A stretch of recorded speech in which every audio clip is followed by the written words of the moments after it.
राज्यातील सर्व शेतकरी बांधवांसाठी आनंदाची बातमी। पाडव्याच्या शुभमुहूर्तावर शेतकऱ्यांच्या खात्यामध्ये हप्ता जमा करण्यासंदर्भात केंद्र शासनाच्या सूचना जारी करण्यात आलेल्या आहेत। पहा, नमो शेतकरी व महासन्मान निधी योजनेच्या लाभार्थ्यांसाठी अतिशय महत्त्वाची माहिती व्हिडिओमध्ये आपण जाणून घेणार आहोत।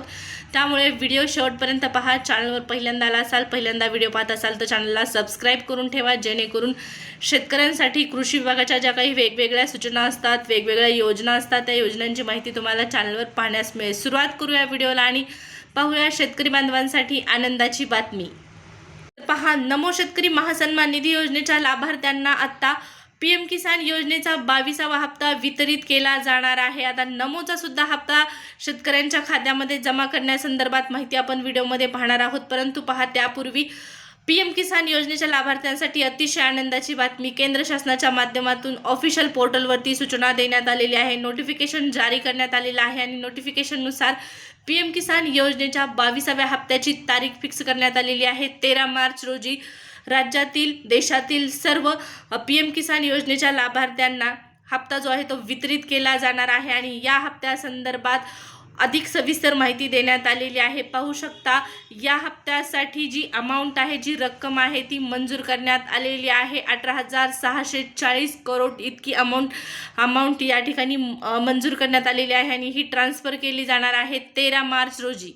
13 मार्च रोजी 9.32 करोड लाभार्थ्यांना, सर्व देशभरातील सर्व लाभार्थ्यांना या 22व्या हप्त्याचं वितरण केंद्र शासनाच्या माध्यमातून केलं जाणार आहे। पाहू शकता, पोर्टलवरती ऑफिशियल सूचना देऊन 13 मार्चची तारीख फिक्स करण्यात आलेली आहे। 13 मार्च रोजी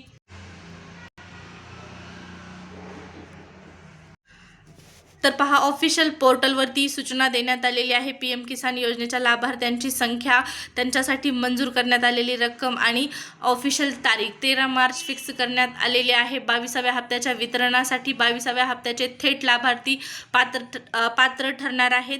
नमोच्या 9व्या हप्त्यासाठी नमोचा 9वा हप्ता आणि 8वा हप्ता या संदर्भात राज्य सरकारकडून ऑफिशियल सूचना आणखी आलेली नाही, परंतु काही दिवसापूर्वी कृषी मंत्र्यांनी माहिती दिलेली होती। अर्थसंकल्पामध्ये तरतूद देखील करण्यात आलेली आहे आणि नमोचा 8वा हप्ता देखील लवकरच लाभार्थी शेतकऱ्यांच्या खात्यामध्ये जमा करण्यात येणार आहे, अशी माहिती स्वतः कृषी मंत्र्यांनी दिलेली आहे। ऑफिशियल तारीख डिक्लेअर झालेली नाही, परंतु अपेक्षित आहे 13 मार्च रोजी पाडव्याच्या शुभमुहूर्तावर कमीत कमी 8वा तरी हप्ता लाभार्थी शेतकऱ्यांच्या खात्यामध्ये जमा करण्यात यावा। पीएम किसान योजनेच्या 22व्या हप्त्याच्या वितरणानंतर 8व्या हप्त्याचं देखील वितरण झालंच पाहिजे। तुम्हाला काय वाटतं, नक्की कमेंट करून सांगा।